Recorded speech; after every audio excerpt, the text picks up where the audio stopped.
नमस्कार दोस्तों, स्वागत है आज के नए वीडियो में। मैं हूं कुंदन और आप देख रहे हैं मेरा यूट्यूब चैनल ज्ञान कुंदन क्लासेस। दोस्तों आज मैं क्लास 10th जो आपका फिजिक्स का चैप्टर नंबर 1 है, प्रकाश का परावर्तन, उसका ऑब्जेक्टिव क्वेश्चन लेके आ गया हूं, जो कि आपके बोर्ड एग्जाम यानी 2023 के लिए बहुत ही इम्पोर्टेंट साबित होगा। दोस्तों अगर आप इस ऑब्जेक्टिव क्वेश्चन को अच्छी तरह से देख लेते हैं तो मेरा दावा है दोस्तों कि इसमें से बहुत से क्वेश्चन आपका वहाँ पे लड़ जाएगा। ठीक है, तो चलिए दोस्तों बिना देरी के वीडियो को स्टार्ट करते हैं।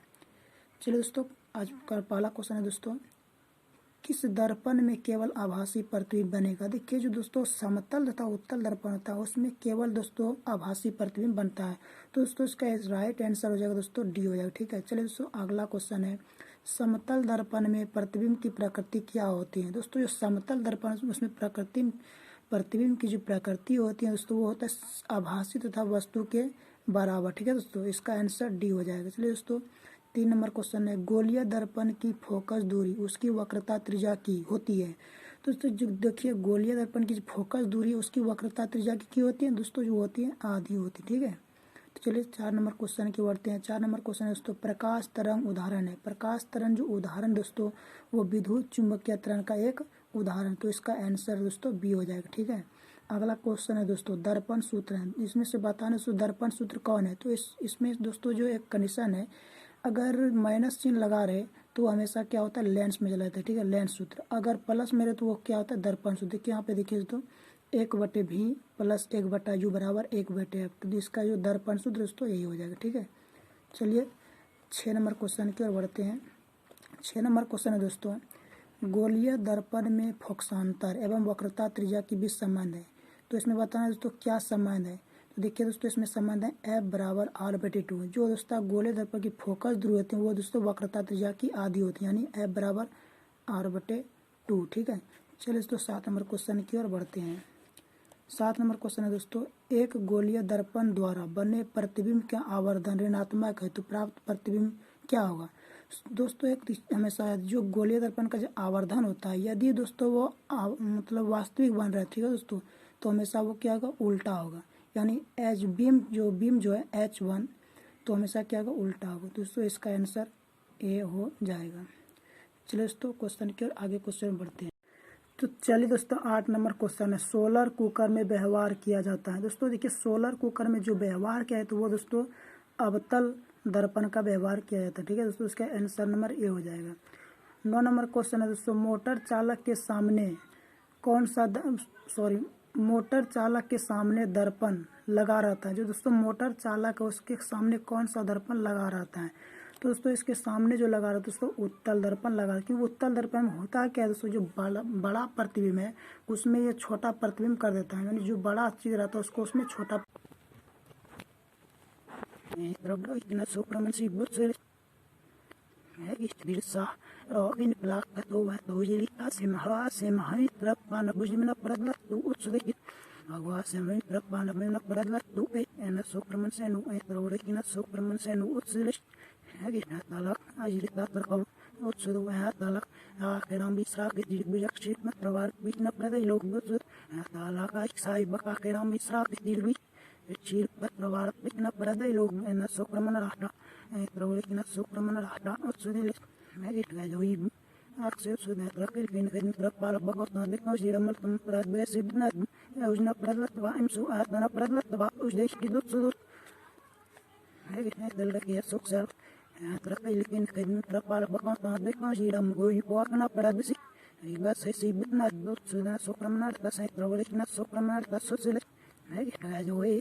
नवमी प्रपारम हिमना प्रदसी इन सुक्रमण रेत प्रवेश इन सुक्रमण रेत सुदिलेश मैं दूध में कह जोई ब्रह्मंडस ने आसु हमें ओ दो Otsuma Indus, Bignet Pravar, Pixar, Kraputs, the main and Bignet Pravar, Pixar, Kraputs, and Sokala.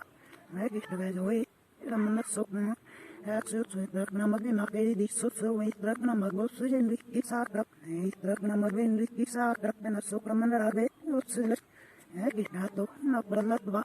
what's on that? That's what Pravara Pujakalistra, Sikidu to that, that's what Pravara Pakalistra, and a Sokraman South Lutz to the तो दोस्तों 20 number question है, ऐसे पदार्थ जिनसे होकर प्रकाश आसानी से पार कर जाता है कहे जाते हैं।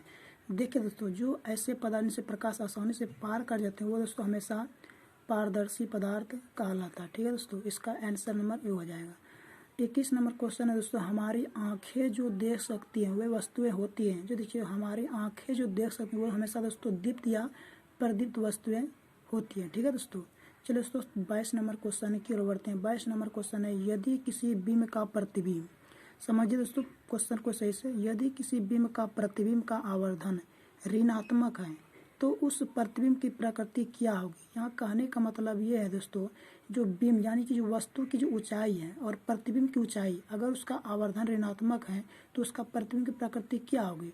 तो उससे प्रतिबिंब की जो प्रकृति होगी दोस्तों वो हमेशा दोस्तों वास्तविक और उल्टा होगा। ठीक है, क्योंकि वास्तविक और उल्टा होगा तभी दोस्तों प्रतिबिंब जो होगा हमेशा वो ऋणात्मक होगा। ठीक है, और वस्तु की जो ऊंचाई होता है दोस्तों हमेशा वो धनात्मक होता है, लेकिन वास्तविक और उल्टा होने के कारण ये ऋणात्मक मान आता है। ठीक है, चलिए 27 नंबर क्वेश्चन की ओर बढ़ते हैं। 23 नंबर क्वेश्चन है, किसी दर्पण के सामने आप चाहे जितनी दूरी पर खड़े हो आपका प्रतिबिंब सीधा ही बनता है। समवता दर्पण, देखिए वो दोस्तों समवता दर्पण है दोस्तों, समतल या उत्तल दर्पण। ठीक है, समतल या उत्तल दर्पण, इसका आंसर नंबर डी हो जाएगा। चलिए दोस्तों 24 नंबर क्वेश्चन की ओर बढ़ते हैं। 24 नंबर क्वेश्चन है, किसी वस्तु का अवतल दर्पण द्वारा बना प्रतिबिंब आभासी, सीधा तथा वस्तु से बड़ा पाया गया तो वस्तु की स्थिति कहाँ होना चाहिए। दोस्तों जो वस्तु की स्थिति होना चाहिए वो दोस्तों दर्पण के ध्रुव तथा मुख्य फोकस के बीच होना चाहिए। इसका आंसर नंबर डी हो जाएगा। ठीक है, चलो दोस्तों 25 नंबर क्वेश्चन की ओर बढ़ते हैं। 25 नंबर क्वेश्चन है, निम्नलिखित में किस दर्पण द्वारा किसी वस्तु का वास्तविक प्रतिबिंब मिल सकता है। देखिए दोस्तों, इसमें जो वास्तविक प्रतिबिंब मिल सकता है वो दोस्तों अवतल दर्पण द्वारा किसी वस्तु का वास्तविक प्रतिबिंब मिल सकता है। ठीक है, तो इसका आंसर नंबर सी हो जाएगा। चलो दोस्तों 26 नंबर क्वेश्चन की ओर बढ़ते हैं। 26 नंबर क्वेश्चन है, उत्तल दर्पण द्वारा बना प्रतिबिंब होता है। देखिए दोस्तों, उत्तल दर्पण द्वारा जो बना प्रतिबिंब होता है दोस्तों हमेशा वो काल्पनिक और सीधा होता है। काल्पनिक कहने का मतलब दोस्तों आभासी और सीधा होता है दोस्तों, इसका आंसर नंबर ए हो जाएगा। चलिए दोस्तों 27 नंबर क्वेश्चन की ओर बढ़ते हैं। 27 नंबर क्वेश्चन है, अवतल दर्पण में आवर्धित काल्पनिक प्रतिबिंब बनाने के लिए वस्तु को कहाँ रखा जाता है। दोस्तों देखिए, वस्तु को जो रखा जाएगा दोस्तों वो फोकस के अंदर रखा जाएगा। ठीक है, तो चलिए दोस्तों 28 नंबर क्वेश्चन है, प्रकाश तरंग उदाहरण। दोस्तों प्रकाश तरंग किसका उदाहरण है, तो पहले भी हम बता चुके हैं दोस्तों। प्रकाश तरंग जो उदाहरण है दोस्तों वह विद्युत चुंबकीय तरंग का एक उदाहरण, तो इसका आंसर नंबर बी हो जाएगा। ठीक है, चलिए दोस्तों 29 नंबर क्वेश्चन की ओर बढ़ते हैं। 29 नंबर क्वेश्चन है, निर्वात में प्रकाश की चाल होगी। निर्वात में दोस्तों प्रकाश की चाल क्या होती है, तो दोस्तों 3 × 10⁸ मीटर पर सेकेंड होता है निर्वात में प्रकाश की चाल। ठीक है दोस्तों, चलिए दोस्तों 30 नंबर क्वेश्चन की ओर बढ़ते हैं। 30 नंबर क्वेश्चन है दोस्तों, काल्पनिक प्रतिबिंब हमेशा होता है। दोस्तों देखिए, काल्पनिक प्रतिबिंब जो होता है दोस्तों हमेशा सीधा होता है, और वो किस में होता है, तो दोस्तों वो हमेशा समतल दर्पण में होगा या दोस्तों उत्तल दर्पण में होता है, क्योंकि इसमें काल्पनिक प्रतिबिंब बनता है और सीधा बनता है। ठीक है, तो चलिए दोस्तों मिलते हैं अगला वीडियो में। आज के वीडियो में इतना ही, मिलते हैं। ठीक है।